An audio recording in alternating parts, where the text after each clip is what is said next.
മാത്തമാറ്റിക്സിലെ ഒരു പ്രധാനപ്പെട്ട ബ്രാഞ്ചാണ് coordinate geometry or analytical geometry. Geometry എന്ന് പറയുന്ന സബ്ജക്റ്റ് മാത്തമാറ്റിക്സിലെ പ്രധാന ബ്രാഞ്ചായിരുന്നു ജോമെട്രി.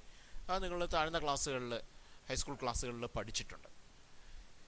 ജോമെട്രിയെ ആൾജിബ്ര ഉപയോഗിച്ചുകൊണ്ട് ഉള്ള ജോമെട്രിയുടെ പഠനമാണ് ശരിക്കും കോർഡിനേറ്റ് ജോമെട്രി അല്ലെങ്കിൽ അനലിറ്റിക്കൽ ജോമെട്രി. ഇതിൻ്റെ ബേസിക് കൺസെപ്റ്റൊക്കെ നിങ്ങൾ ഹൈസ്കൂൾ ക്ലാസ്സിൽ വെച്ച് തന്നെ പരിചയപ്പെട്ടിട്ടുള്ളതാണ്. അപ്പോൾ നമുക്ക് ഈ വർഷം കോർഡിനേറ്റ് ജോമെട്രിയുടെ 3 ചാപ്റ്റേഴ്സാണ് പഠിക്കാനുള്ളത്. അതിൽ ഒന്നാമത്തെ ചാപ്റ്റർ 10 ആണ് സ്ട്രൈറ്റ് ലൈൻസ്, രണ്ടാമത്തത് ചാപ്റ്റർ 11 കോണിക് സെക്ഷൻസ്, മൂന്നാമത്തത് ചാപ്റ്റർ 12 3 ഡയമെൻഷണൽ ജോമെട്രി. ഇതിൽ സ്ട്രൈറ്റ് ലൈൻസ് എന്ന ചാപ്റ്ററാണ് നമ്മളിവിടെ ആദ്യം പഠിക്കാൻ പോകുന്നത്. അപ്പോൾ ഈ വർഷത്തെ ടോപ്പിക്കിലേക്ക് കയറുന്നതിന് മുമ്പ് നിങ്ങൾ ഹൈസ്കൂൾ ക്ലാസ്സുകളിൽ വെച്ച് ഇതിൻ്റെ പ്രിലിമിനറി ആയിട്ടുള്ള കുറച്ച് കാര്യങ്ങൾ പഠിച്ചിട്ടുണ്ട്. ആ കാര്യങ്ങളൊന്ന് പറഞ്ഞതിന് ശേഷം നമുക്ക് ഈ വർഷത്തെ ടോപ്പിക്കിലേക്ക് കയറാം. അതിൽ നമ്മൾ ആദ്യം പഠിക്കാൻ പോകുന്നത് എന്താണ് ഒരു പോയിന്റിൻ്റെ കോർഡിനേറ്റ്സ് എന്ന് പറഞ്ഞാൽ. നേരത്തെ നിങ്ങൾക്ക് എക്സ്പ്ലെയിൻ ചെയ്ത് തന്നിട്ടുള്ളതാണ്, സ്കൂൾ ക്ലാസ്സുകൾ നിങ്ങൾ പഠിച്ചിട്ടുള്ളതുമാണ്. എങ്കിലും ഒന്ന് ഓർമ്മിപ്പിക്കാൻ വേണ്ടി അതിനെ ചുരുക്കി ആ കാര്യങ്ങളൊന്ന് പറയാം. ഇപ്പോൾ ഞാൻ രണ്ട് പരസ്പരം പെർപെൻഡിക്കുലർ ആയിട്ടുള്ള 2 സ്ട്രെയിറ്റ് ലൈൻസ് ആണ് ഇപ്പോൾ എടുത്തിരിക്കുന്നത്. എക്സ് ആക്സിസും വൈ ആക്സിസും അതൊക്കെ നമുക്ക് അറിയാവുന്ന കാര്യങ്ങളാണ്. ഞാനൊരു പോയിന്റ് എടുക്കുകയാണ്, പി എന്ന് പറയുന്നൊരു പോയിന്റ് സെലക്ട് ചെയ്തു. ഈ പോയിന്റിനെ നമുക്ക് കോർഡിനേറ്റ്സ് ഉപയോഗിച്ച് റെപ്രസെൻറ്റ് ചെയ്യാൻ നിങ്ങൾ പഠിച്ചിട്ടുണ്ട്. 2 കോർഡിനേറ്റുകളാണ്, ഒന്ന് എക്സ് കോർഡിനേറ്റും മറ്റൊന്ന് വൈ കോർഡിനേറ്റും. എങ്ങനെയാണ് നമ്മളിപ്പോൾ ചെയ്യുന്നത്? ഈ പി എന്ന പോയിന്റിൽ നിന്നും ഒരു പെർപെൻഡിക്കുലർ എക്സ് ആക്സിസിലേക്ക് വരയ്ക്കുന്നു. അങ്ങനെ ഒരു പെർപെൻഡിക്കുലർ എക്സ് ആക്സിസിലേക്ക് വരച്ചപ്പോൾ ഇപ്പം നമ്മൾ കണ്ടു, പെർപെൻഡിക്കുലർ കണ്ടു. പിയിൽ നിന്നൊരു പെർപെൻഡിക്കുലർ എക്സ് ആക്സിസിലേക്ക് വരച്ചപ്പോൾ ആ പെർപെൻഡിക്കുലർ എക്സ് ആക്സിസിന് ഒരു പോയിന്റിൽ വന്ന് മീറ്റ് ചെയ്തിരിക്കുകയാണ്. ആ പോയിന്റ് ക്യാപിറ്റൽ എം എന്ന് ഇരിക്കട്ടെ. ക്യാപിറ്റൽ എം എന്ന് പറഞ്ഞ പോയിന്റിൽ വന്ന് മീറ്റ് ചെയ്തിരിക്കുന്നു.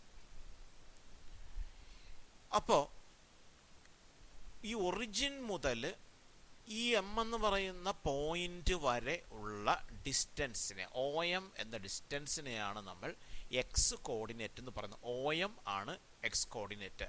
അതുപോലെ ഈ പി എം ഉണ്ടല്ലോ, ആ ഡിസ്റ്റൻസിനെ നമ്മൾ വൈ കോർഡിനേറ്റ് എന്നും പറയും. അപ്പോൾ പിയിൽ നിന്നൊരു പെർപെൻഡിക്കുലർ എക്സ് ആക്സിസിലേക്ക് വരച്ചു, എമ്മിൽ മീറ്റ് ചെയ്തു. അപ്പോൾ ഒ എം ആണ് എക്സ് കോർഡിനേറ്റ്, പി എം ആണ് വൈ കോർഡിനേറ്റ്. അപ്പോൾ നമ്മൾ എങ്ങനെയാണ് പിയുടെ കോർഡിനേറ്റ് എഴുതുന്നത്? പിയുടെ കോർഡിനേറ്റ് എക്സ് വൈ എന്ന ഓർഡേർഡ് പെയർ ഉപയോഗിച്ച് എഴുതും. പിയുടെ ഫസ്റ്റ് കമ്പോണന്റിനെ എക്സ് കോർഡിനേറ്റ് എന്നും സെക്കൻഡ് കമ്പോണന്റിനെ നമ്മൾ വൈ കോർഡിനേറ്റ് എന്നും പറയും. ഇനി ഇങ്ങനെ തന്നെ ആവണമെന്നില്ല, മറ്റൊരു രീതിയിൽ നമുക്ക് അവതരിപ്പിക്കാം. പിയിൽ നിന്നൊരു പെർപെൻഡിക്കുലർ വൈ ആക്സിസിലേക്ക് വരയ്ക്കുക. വൈ ആക്സിസിലേക്ക് വരച്ചപ്പോൾ അത് വൈ ആക്സിസിനെ ഒരു പോയിന്റിൽ വന്ന് മീറ്റ് ചെയ്തിരിക്കുന്നു. ആ പോയിന്റ്, ആ വൈ ആക്സിസിനെ മീറ്റ് ചെയ്തൊരു പോയിന്റ്, ആ പോയിന്റ് എൻ എന്നിരിക്കട്ടെ. എൻ എന്ന പോയിന്റിൽ വൈ ആക്സിസിനെ മീറ്റ് ചെയ്തു. അപ്പോൾ ഈ ഡിസ്റ്റൻസ്, ഈ ഒ എൻ എന്ന ഡിസ്റ്റൻസിനെ നമ്മൾ വൈ കോർഡിനേറ്റ് എന്ന് വിളിക്കുന്നു. ഒ എൻ എന്ന ഡിസ്റ്റൻസിനെ വിളിക്കുന്ന പേരാണ് വൈ കോർഡിനേറ്റ്. അതുപോലെ പി എൻ എന്ന ഡിസ്റ്റൻസിനെ നമ്മൾ എക്സ് കോർഡിനേറ്റ് എന്ന് പറയുന്നു. ഇങ്ങനെയും നമുക്ക് കോർഡിനേറ്റ് ഡിഫൈൻ ചെയ്യാൻ സാധിക്കും. അപ്പോൾ ഇതാണ് നമ്മളൊരു പോയിന്റിൻ്റെ കോർഡിനേറ്റിനെ കുറിച്ച് പഠിച്ചിട്ടുള്ളത്. കാർട്ടീഷ്യൻ കോർഡിനേറ്റ്സ് എന്നാണ് ഈ കോർഡിനേറ്റ്സിനെ അറിയപ്പെടുന്നത്. കാർട്ടീഷ്യൻ കോർഡിനേറ്റ്സ് അല്ലെങ്കിൽ റെക്ടാങ്കുലർ കോർഡിനേറ്റ്സ്. ഈ സിസ്റ്റം ഉപയോഗിച്ച് നമുക്ക് ഈ പ്ലെയിനിലുള്ള ഏത് പോയിന്റിനെയും കോർഡിനേറ്റ്സ് ഉപയോഗിച്ച് റെപ്രസെൻ്റ് ചെയ്യാൻ കഴിയും. അതിനെയാണ് നമ്മൾ കാർട്ടീഷ്യൻ കോർഡിനേറ്റ് സിസ്റ്റം അല്ലെങ്കിൽ റെക്ടാങ്കുലർ കോർഡിനേറ്റ് സിസ്റ്റം എന്ന് വിളിക്കുന്നത്. അത് ഡെക്കാർത്തെ എന്ന് പറയുന്ന ഒരു മാത്തമാറ്റീഷ്യനാണ് ഈ സിസ്റ്റം അവതരിപ്പിച്ചത്. അദ്ദേഹത്തിൻ്റെ പേരിലാണ് ഈ സിസ്റ്റത്തെ കാർട്ടീഷ്യൻ കോർഡിനേറ്റ് സിസ്റ്റം എന്ന പേരിൽ അറിയപ്പെടുന്നത്. ഇനി നമുക്ക് പഠിക്കാനുള്ളത്, നമ്മൾ സ്കൂൾ ക്ലാസ്സിൽ പഠിച്ചിട്ടുള്ളൊരു കാര്യം തന്നെയാണ്. 2 പോയിന്റുകൾ, ഒരു പോയിന്റിൻ്റെ കോർഡിനേറ്റ് x1 y1 മറ്റൊരു പോയിന്റിൻ്റെ കോർഡിനേറ്റ് x2 y2 ആണെങ്കിൽ ആ 2 പോയിന്റുകൾ തമ്മിലുള്ള ഡിസ്റ്റൻസ് കാണാൻ, distance between the points x1 y1 and x2 y2 is root of x2 minus x1 whole square plus y2 minus y1 the whole square. x2 minus x1 എന്ന് പറഞ്ഞാൽ 2 പോയിന്റുകളുടെ X കോർഡിനേറ്റുകളുടെ difference ആണ്, plus y2 minus y1 എന്ന് പറയുന്ന ആ രണ്ട് പോയിന്റുകളുടെ y കോർഡിനേറ്റുകളുടെ difference ആണ്. അപ്പോൾ എക്സ് കോർഡിനേറ്റിൻ്റെ ഡിഫറൻസ് സ്ക്വയർ പ്ലസ് y കോർഡിനേറ്റിൻ്റെ ഡിഫറൻസ് സ്ക്വയർ എന്നെടുത്തിട്ട് അതിൻ്റെ റൂട്ട് എടുക്കുമ്പോൾ ആ രണ്ട് പോയിന്റുകൾ തമ്മിലുള്ള ഡിസ്റ്റൻസ് കിട്ടും. ഡിസ്റ്റൻസ് ഫോർമുല എന്നാണിത് അറിയപ്പെടുന്നത്. നിങ്ങൾ ഈ ഫോർമുല 10ാം ക്ലാസ്സിൽ പഠിച്ചതാണ്. ഇത് ഉപയോഗിച്ചിട്ടുള്ള കുറച്ച് പ്രോബ്ലംസും ഒക്കെ നിങ്ങൾ ചെയ്തിട്ടുണ്ടാവും. നമുക്ക് ഈ വർഷം നമ്മൾ അത്തരം പ്രോബ്ലങ്ങളൊന്നും ചെയ്യുന്നില്ല. ഈ ഫോർമുല ഒന്ന് ഓർത്തിരിക്കുക, നമുക്ക് പിന്നീട് പല സന്ദർഭങ്ങളിലും ഉപയോഗിക്കേണ്ടതായിട്ട് വരും. അതിന് വേണ്ടിയിട്ടാണ് ആ ഫോർമുല ഓർത്തിരിക്കാനായിട്ട് പറയുന്നത്. ഇനി നമ്മൾ അടുത്തതായിട്ട് പഠിക്കാനുള്ളത് സെക്ഷൻ ഫോർമുല എന്നറിയപ്പെടുന്ന ഒരു ഫോർമുലയാണ്. ആ സെക്ഷൻ ഫോർമുല പഠിക്കാനായിട്ട് ഞാനൊരു പോയിന്റ് എടുത്തു. ആ പോയിന്റ് ഒരു പോയിന്റ് എടുത്തിരിക്കുകയാണ്. ആ പോയിന്റിന് ക്യാപിറ്റൽ എ എന്നെടുത്തു. ക്യാപിറ്റൽ എ എന്ന് പറയുന്ന ഒരു പോയിന്റ് നമ്മൾ കൺസിഡർ ചെയ്തു. ആ ക്യാപിറ്റൽ എ എന്ന പോയിന്റിന്റെ കോർഡിനേറ്റ് x1 y1 എന്നിരിക്കട്ടെ. മറ്റൊരു പോയിന്റ് എടുക്കുകയാണ്, ക്യാപിറ്റൽ ബി എന്നൊരു പോയിന്റ് എടുത്തു. ആ പോയിന്റ് ക്യാപിറ്റൽ ബി ആണ്. ആ ക്യാപിറ്റൽ ബി എന്ന പോയിന്റിന്റെ കോർഡിനേറ്റ് എടുക്കുന്നു x2 y2. ഇനി ഈ രണ്ട് പോയിന്റുകളെ തമ്മിൽ ജോയിൻ ചെയ്യുന്നുണ്ട്. എയുടെ കോർഡിനേറ്റ് ആണ് x1 y1, ബിയുടെ കോർഡിനേറ്റ് ആണ് x2 y2. ആ രണ്ട് പോയിന്റുകളെ തമ്മിൽ ജോയിൻ ചെയ്തുകൊണ്ട് ഞാനൊരു ലൈൻ സെഗ്മെന്റ് വരച്ചു. എ ബി എന്ന് പറയുന്ന ഒരു ലൈൻ സെഗ്മെന്റ് വരച്ചിരിക്കുകയാണ്. ഇനി ആ എ ബി എന്ന ലൈൻ സെഗ്മെന്റിൽ ആ ലൈൻ സെഗ്മെന്റിലുള്ള ഒരു പോയിന്റ് ഞാൻ ചൂസ് ചെയ്യുന്നു. എ ബി എന്ന ലൈൻ സെഗ്മെന്റിലുള്ളൊരു പോയിന്റ് ചൂസ് ചെയ്തു. ആ പോയിന്റിനെ പി എന്ന പേര് വിളിച്ചു. ഇപ്പോൾ ഈ പി എന്ന് പറയുന്ന പോയിന്റ് ഈ എ ബി എന്ന ലൈൻ സെഗ്മെന്റിനെ രണ്ടായി ഡിവൈഡ് ചെയ്യുന്നുണ്ട്. പി എന്ന പോയിന്റ് എ ബി എന്ന ലൈൻ സെഗ്മെന്റിനെ രണ്ടായി ഡിവൈഡ് ചെയ്യുന്നു. അങ്ങനെ രണ്ടായി ഡിവൈഡ് ചെയ്യുമ്പോൾ ആ എ പി എന്ന് പറയുന്ന ഡിസ്റ്റൻസും പി ബി എന്ന് പറയുന്ന ഡിസ്റ്റൻസും തമ്മിലുള്ള റേഷ്യോ എടുക്കുന്നു. അതായത് A P by P B. P എന്ന പോയിന്റ് ആണ് എ ബിയെ രണ്ട് ലൈൻ സെഗ്മെന്റുകളായി ഡിവൈഡ്. എ ബി ആണ് ലൈൻ സെഗ്മെന്റ്. ആ പി എന്ന പോയിന്റ് അതിനെ രണ്ടായി ഡിവൈഡ് ചെയ്യുന്നു. അപ്പോൾ എ മുതൽ പി വരെയുള്ള ഡിസ്റ്റൻസ് എ പി, പി മുതൽ ബി വരെയുള്ള distance that is P B. അത് തമ്മിലുള്ള ratio A P by P B എടുക്കുന്നു. ആ ratio is equal to M by N ആണെന്ന് വിചാരിക്കുക. എ പിയും പി ബിയുമായിട്ടുള്ള ratio A P by P B is equal to M by N ആണെങ്കിൽ അപ്പോൾ നമ്മൾ പറയും പി ഡിവൈഡ്സ്. പി എന്ന പോയിന്റ് ഡിവൈഡ് ചെയ്യുന്നു. എ ബിയെ ഡിവൈഡ് ചെയ്യുന്നു internally in the ratio M is to N. P divides A B internally in the ratio M is to N. P A ബിയെ M is to N എന്ന റേഷ്യോയിൽ divide ചെയ്യുന്നു. എന്ന് പറയുമ്പോൾ A P എന്ന distance എടുക്കുന്നു, P B എന്ന distance എടുക്കുന്നു. ഈ രണ്ട് ഡിസ്റ്റൻസുകൾ തമ്മിലുള്ള ratio M by N. A P by P B equal to M by N. അപ്പോഴാണ് P divides A B internally in the ratio M is to N എന്ന് പറയുന്നത്. അപ്പോൾ നമുക്ക് നോക്കാം. ഇതാണ് എ എക്സ് വൺ വൈ വണ്ണും B X two Y two രണ്ട് പോയിന്റുകളാണ്. Be two points. Let P be a point on the line segment A B. P എന്ന് പറയുന്നത് ആ ലൈൻ സെഗ്മെന്റ് എ ബിയിലെ പോയിന്റ് ആണ്. Such that A P by P B is equal to M by N. ഇതാണ് figure. അപ്പോൾ നമ്മൾ എന്ത് പറയും? Then we say that P divides A B internally in the ratio M is to N എന്ന് പറയും. അങ്ങനെയാണെങ്കിൽ ഈ പിയുടെ കോർഡിനേറ്റ്സ് കണ്ടുപിടിക്കാനായിട്ട് ഒരു ഫോർമുലയുണ്ട്. ആ ഫോർമുല ഇതാണ്. പിയുടെ കോർഡിനേറ്റ്സ് ഇതാണ്.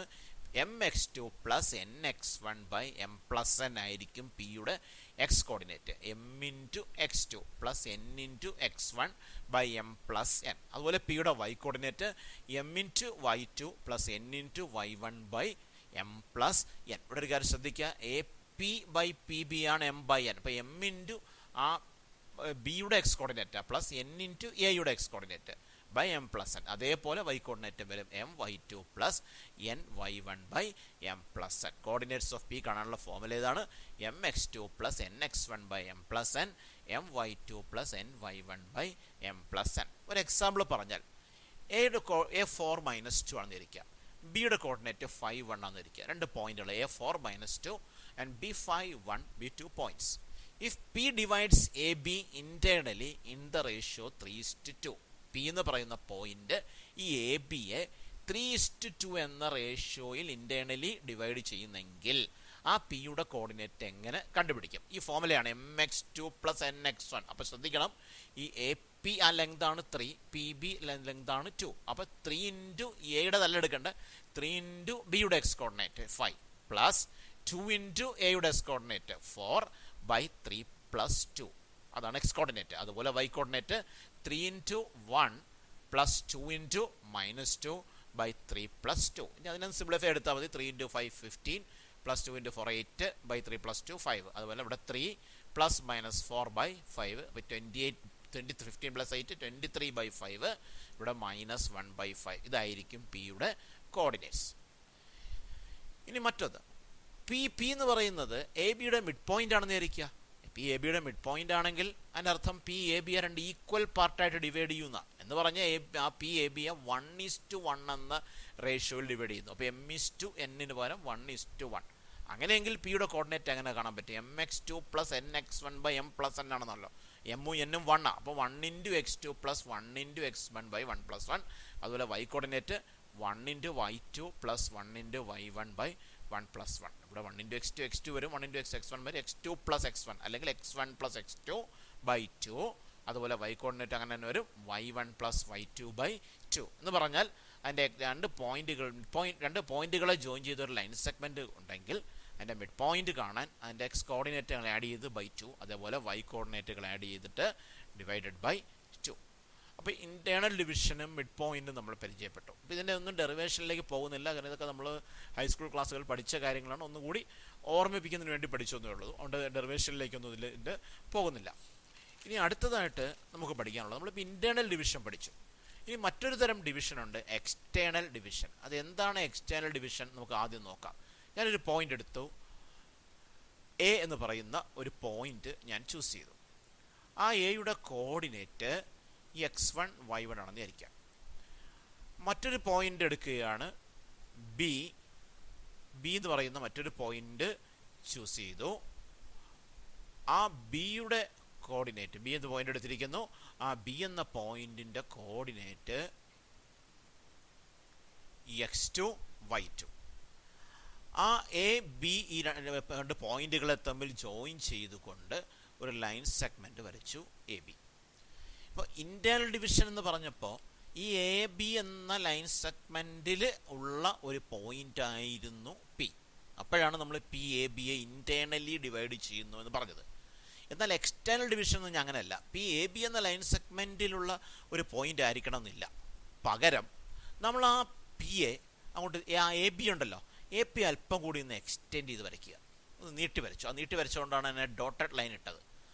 എ പി ഒന്ന് നീട്ടി വരച്ചു, എക്സ്റ്റെൻഡ് ചെയ്തു. എക്സ്റ്റെൻഡ് ചെയ്തപ്പോൾ നമുക്ക് ഒരു പോയിന്റ് കിട്ടിയിരിക്കുന്നു, പി എന്ന് പറയുന്ന ഒരു പോയിന്റ്. എക്സ്റ്റെൻഡ് ചെയ്തപ്പോൾ കിട്ടിയ പോയിന്റാണ് ഈ പി. ഇപ്പം നോക്കിയേ, ഈ പി എന്ന് പറയുന്നത് എ ബി എന്ന ലൈൻ സെഗ്മെന്റിനെ രണ്ടായിട്ട് ഡിവൈഡ് ചെയ്യുന്നില്ല. കാരണം എ ബി എന്ന ലൈൻ സെഗ്മെന്റ് വരച്ചതിന് ശേഷം ആ എ ബിയെ എക്സ്റ്റെൻഡ് ചെയ്ത് കിട്ടിയ പോയിന്റാണ് പി എന്ന് പറയുന്നത്. എന്നിട്ട് ഈ എ പിയും പി ബിയുമായിട്ടുള്ള റേഷ്യോ എടുക്കുക, A P by P B എടുക്കുകയാണ്. A P by P B m/n ആണെന്നിരിക്കട്ടെ. ഇങ്ങനൊരു സിറ്റുവേഷൻ വരുമ്പോഴാണ് നമ്മൾ പറയുന്നത് P divides A B externally in the ratio m/n. അപ്പോൾ അവിടെ ഒരു കാര്യം ശ്രദ്ധിക്കുക, ഈ എക്സ്റ്റേണൽ ഡിവിഷൻ എന്ന് പറഞ്ഞാൽ ആക്ച്വലി ആ പോയിന്റ് എ ബിയെ രണ്ടായി ഡിവൈഡ് ചെയ്യുന്നില്ല. നമ്മൾ നേരത്തെ ഇന്റേണൽ ഡിവിഷൻ കണ്ടായിരുന്നല്ലോ. ആ ഇന്റേണൽ ഡിവിഷൻ ഒന്നുകൂടെ നോക്കിയേ.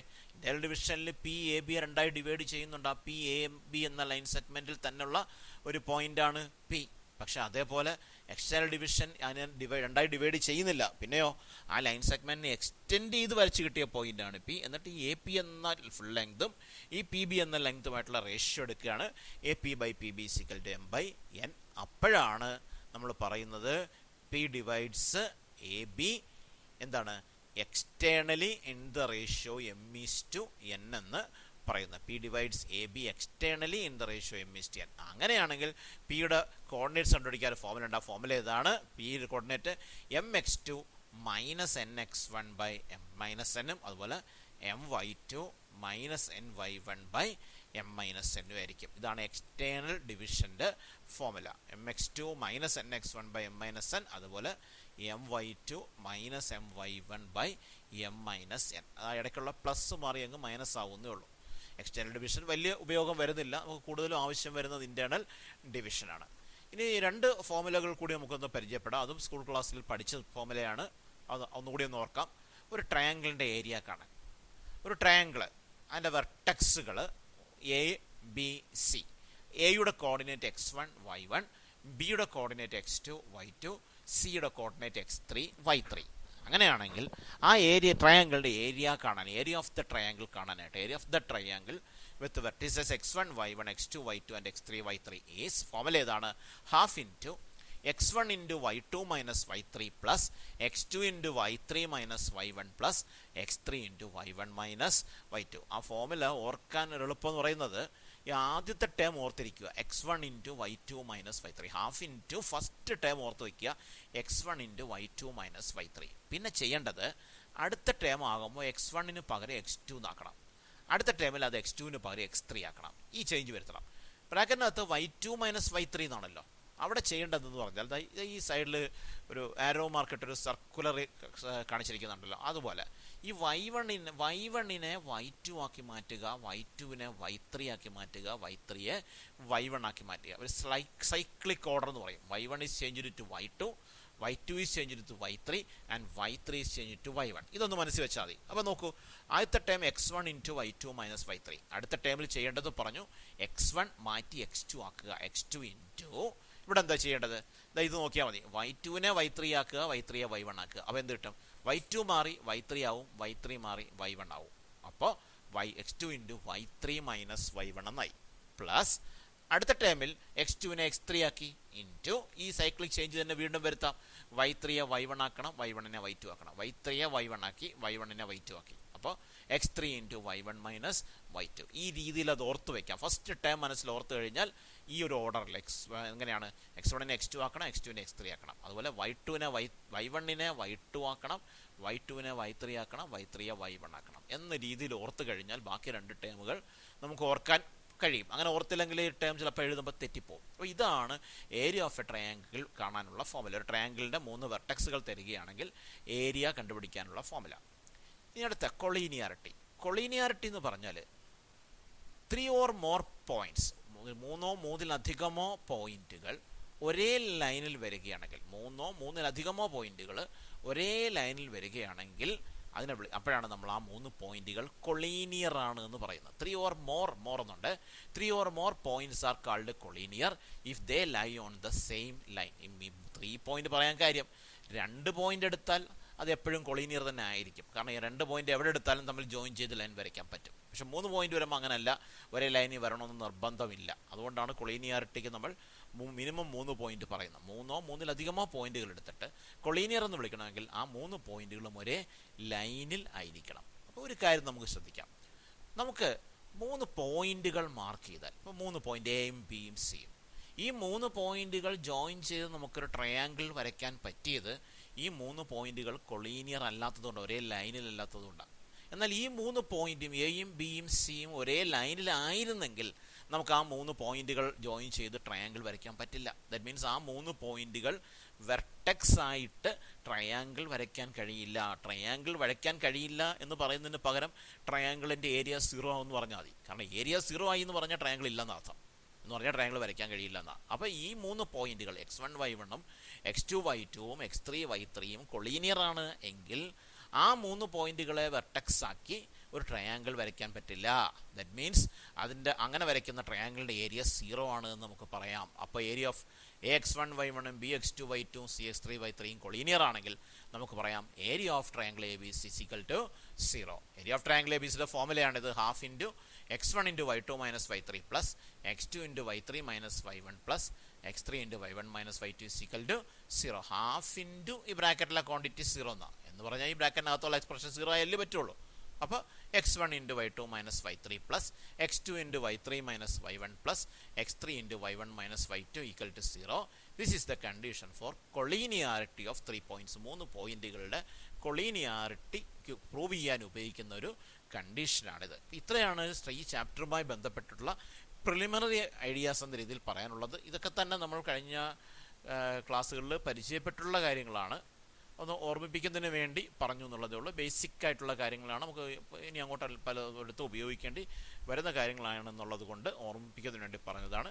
ഇപ്പോൾ സ്ട്രേറ്റ് ലൈൻസ് എന്ന ചാപ്റ്ററിൻ്റെ ക്ലാസ് 1 ഇവിടെ അവസാനിക്കുകയാണ്. ഓക്കെ.